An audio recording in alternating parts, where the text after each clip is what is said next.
আপনারা যার ফটোটা দেখতেছেন ওর নাম হইল রাতুল কলিতা, নরপিশাচ, যার বাড়ি গোসাইগাঁও থাকে গুয়াহাটি।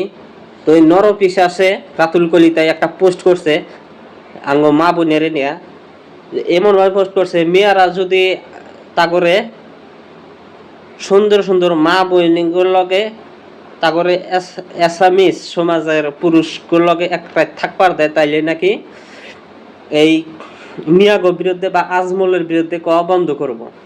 তো ওই নরপিশাচে আমি একটা মেসেজ দিবার চাই, তোমার মতো নরপিশাচের দ্বারা আমার মিয়া জনগোষ্ঠীর কোনো ক্ষতি হইব না। তোমার মতো নরপিশাচের দ্বারা শুধু খালি সমাজের মধ্যে একটা বিভ্রান্তির সৃষ্টি হয়, তার বাইরে আর কিছুই নেই। সমাজের মধ্যে কোনো ক্ষতি হয় না। তোমার মতো নরপিশাচ জন্ম হয়েছে এইভাবে যে সমাজের মধ্যে কিভাবে একটা বিভ্রান্ত সৃষ্টি করা যায়। সো তৃতীয়বার এরকম পোস্ট করার আগে একবার ভাইবা নিবেন।